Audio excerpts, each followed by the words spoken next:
Welcome to Aging Revolution, the JABA podcast. My name is Ty Mines. Today I am joined with Margaret De Domiglio. Margaret, what can you tell us about yourself? I am an aging services coordinator here at JABA. I've been here for over 2 years now. Well, thank you so much for being here. Just to start us off, what is an aging services coordinator? Or as we call them at JABA, usually an ASC? We work with older adults, their caregivers, and people with disabilities. We help them with whatever their need is. It might be accessing a service or support. Our goal is to work with them on what their need is to hopefully be safe and remain healthy and as independent as possible. What does a typical workday look like? No day looks the same, but it's really we base our day along with what our client needs at that moment. What inspired you to go into aging services, and why do you continue to show up every day? I know that specifically any job that is client facing like this can be very demanding and difficult. What motivates you to keep coming? Well, we are so inspired by the opportunity to make a difference each day in the lives of the clients that we serve and their families. It is so rewarding to work with people and see that they they don't know that help is available, and to be able to help them or link them up with help, it's just so rewarding. And our community needs, our elder community and their caregivers and people with disabilities, they need help. So it's nice to be able to provide some assistance. I know that oftentimes somebody will call the job at helpline and they won't even fully understand all of what they need help with. They call in because they're like, oh, well, I need home delivered meals. And then you find out, oh, there's so many other things that we can help you with. I'm sure that has to be good to know that you're helping people in that way. Absolutely, and that's why it's so nice to be able to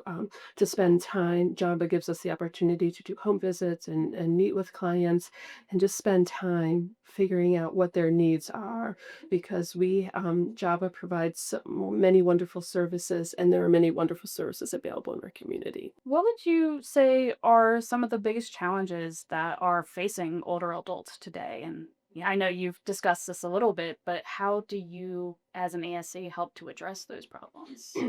Some of the biggest challenges today are, just navigating the resources, and we're able to guide our clients through the resources and advocate for them, maybe help them with applications, help them with questions, help them understand,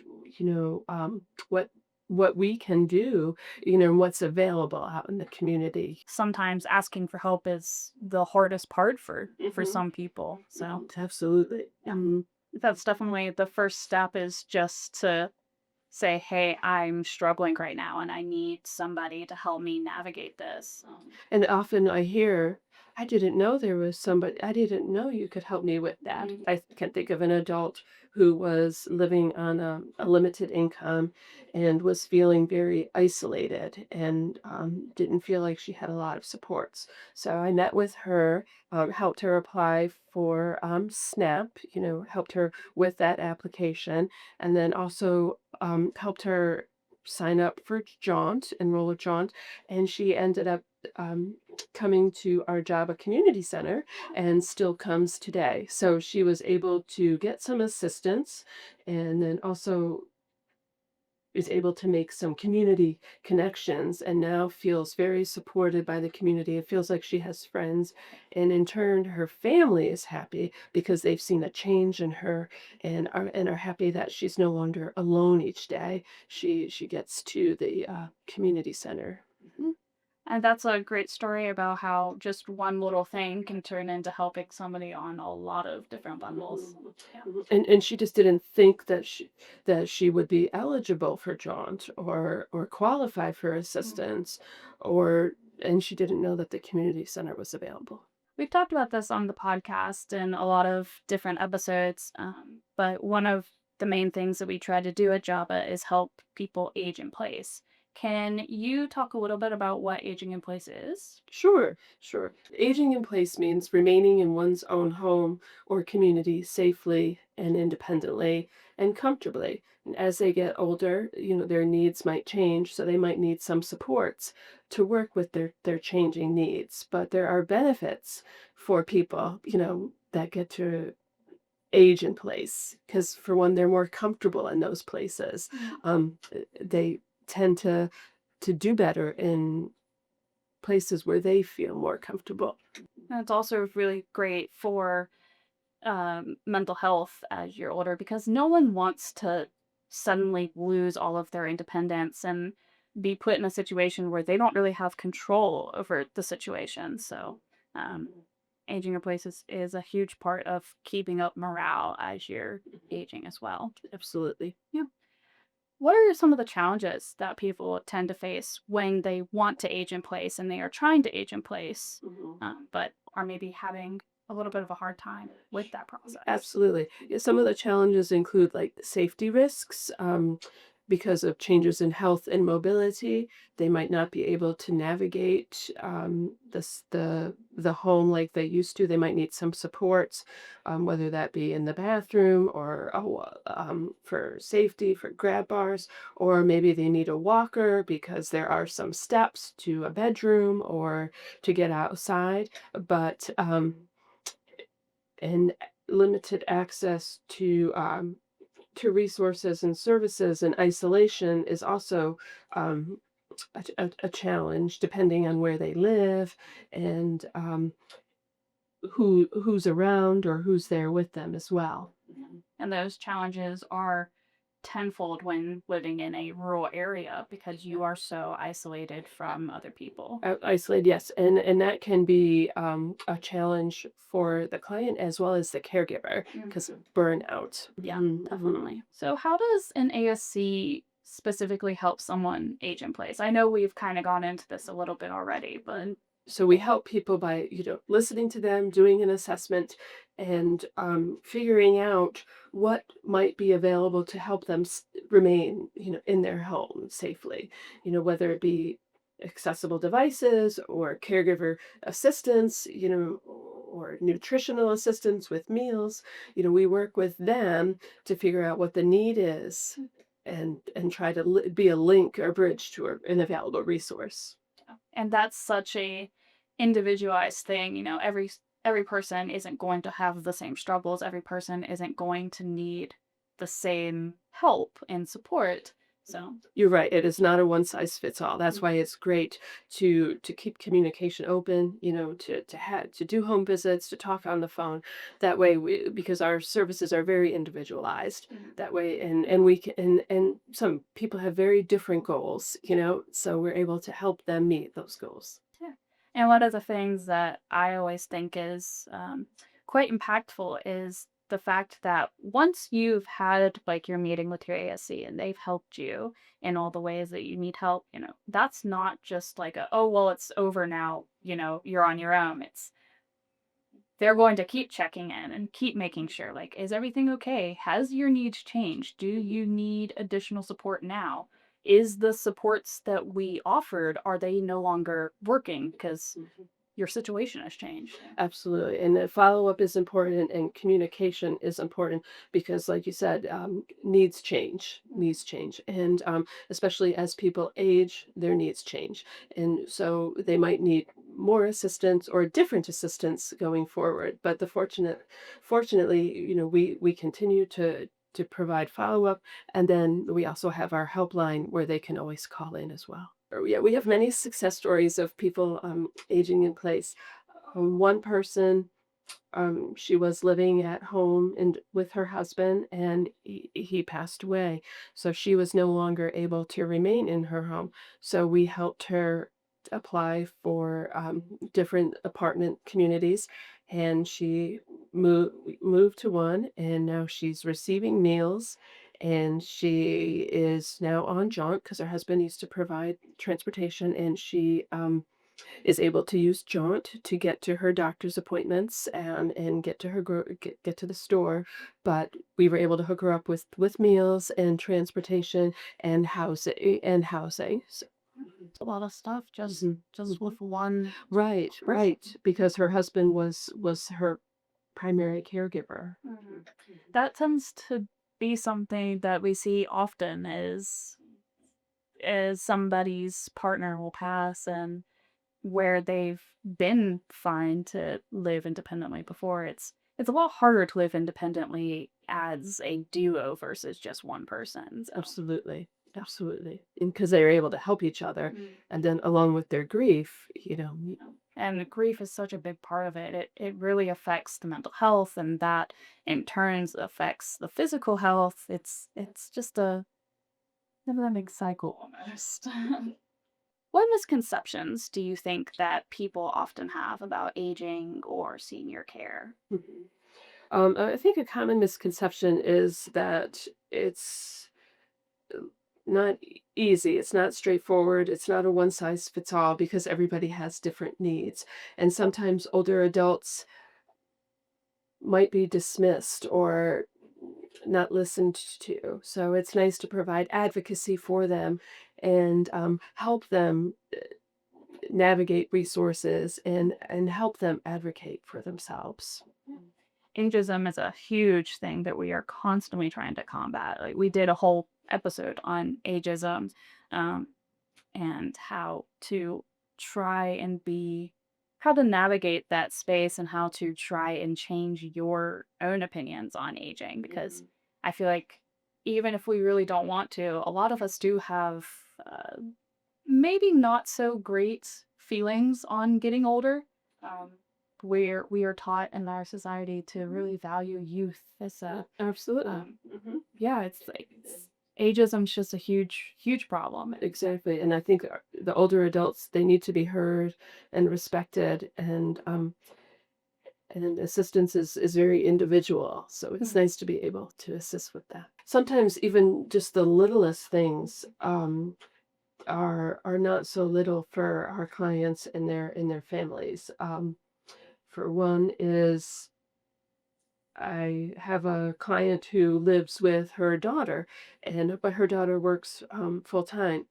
But as the client gets older, she's struggling a little bit, or to do laundry during the day, or to prepare meals, or even to get outside. So so we worked with her, and she now has a caregiver coming in, once a week to help her mom, um, with little just to check on her, to make sure she's safe, and also just to help her. We have a client who we signed up for companion support services, because they needed just a little bit of help, getting lunch ready, while their children were at work. So and the children. Their adult children just feel very comfortable knowing that they have caregivers come in during the day, to help them a couple of times a week and help them remain, safely in their apartment with, they help with a little bit of, just meal prep and housekeeping. So, and then I have another client who really enjoys cooking, but as she ages, she can't do it like she used to do it. Mhm. So, even though she enjoys cooking, she still needs to be working on her nutrition, and she can't do it each day. So we signed her up for home delivered meals, and she just raves about the breakfast selections and the different selections that she gets, and it's just been such a help to her, and her caregivers are so thrilled that her nutrition, is being addressed, and that she is eating because she was getting too tired and wasn't eating by not cooking for herself.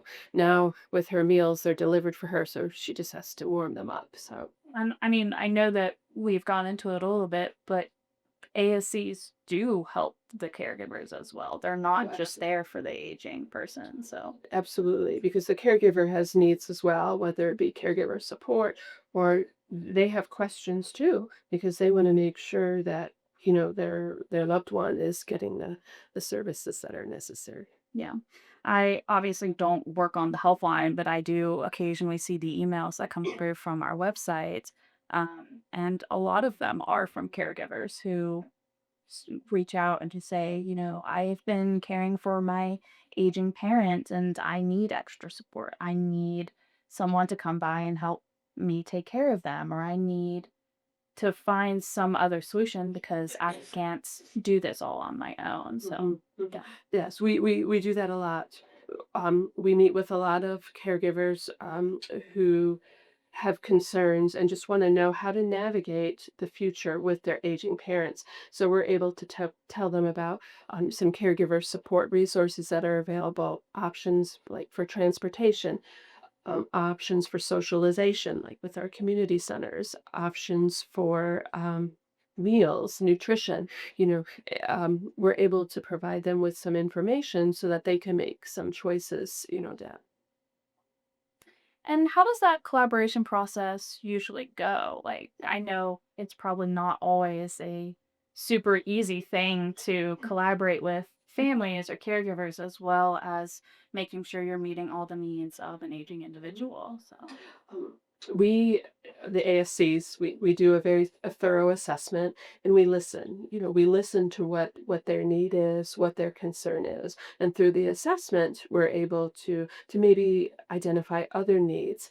But by listening and communicating, we're able to come up with a plan together about what might be helpful, and then we can make some suggestions, whether it be community centers, meals, some home support services, companion services. We get thanked all the time, and caregivers too, whether it just be learning about an available resource or learning about a support group. Um, yeah, the caregivers, they just feel so supported by JABA, and knowing that their loved one is going to the community center or receiving like home delivered meals, if for those that are unable to attend the community center, the caregivers are always very thankful, for support for themselves, but as well as their loved ones. Mhm. the concept of the sandwich generation, which is, for anyone who doesn't know, um, people, mostly I would say millennials at Mhm. this point, who have aging parents but also have young children. And how do you manage to provide care for both your young children and for your aging parents at the same time? Do you have any experience with dealing with that situation? Absolutely, absolutely. We have many clients who are themselves working and might have children in school, but also have a parent who is aging, and maybe that parent is living independently right now, or maybe the parent was living with them and helping, but it becomes stressful. And I can think of one client in particular. Her mother was living independently, and we helped her find a smaller she had to downsize because her mother could no longer keep up the home. So she downsized to smaller an apartment, and then we were able to hook her up with transportation, and she's now getting out regularly, going to Java, but also doing her own shopping courtesy of thanks to Java. So the daughter felt relief because now that she can't drive, she's in an apartment but using Java Jaunt, and feels very supported by those services. And then too, the other caregivers often like to utilize the support groups, because there they hear that they're not alone, and and you know, it helps them too to maybe come up with other resources and feel supported, and they're continuing their day-to-day work with their aging parents. I know that there's definitely plenty of people who get something of value out of it. We do our speaker series, our Care of Speaker Speak series, which is a little different than the support groups. It's more of informational kind of conversations. But the amount of people that come up afterwards and will say, this was so helpful for me. This gave me so much information. I've never been a part of the support group, but I have also heard those messages be shared with us that, caregivers are really glad that they come. I think it's something in our most recent client survey was 99% of caregivers feel supported and valued after the support group. So, yeah, it's definitely a Yeah. big part of what we do. And it's nice that they are accessible on the website because I know I've listened to a couple and then I've gone back again and, to because sometimes a different client, it resonates differently. Mhm. Yeah. Talking about aging in place and ageism and some of the challenges that older adults are facing, how can communities better support their aging population? Fostering a culture where neighbors in the community look out for one another, whether it be checking in or, it can be very informal, but really creating that culture within the community because it's very helpful.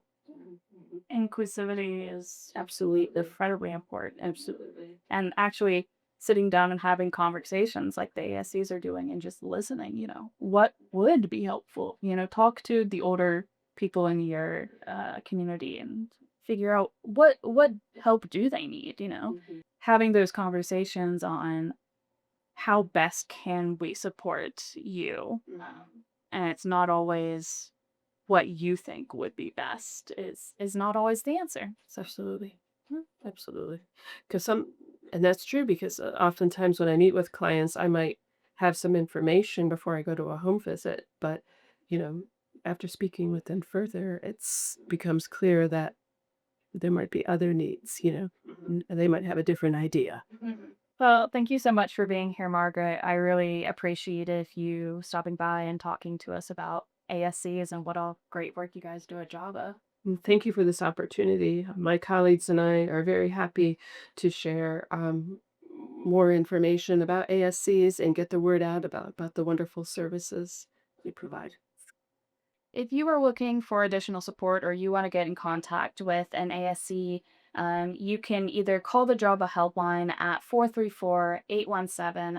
434-817-5244, or you can go to our website at jabacares.org. And all of this information will also be in the show notes down below wherever you are listening to this. So, again, thank you so much for being here, Margaret. We really appreciate it. Thank you. And we will see you all next time.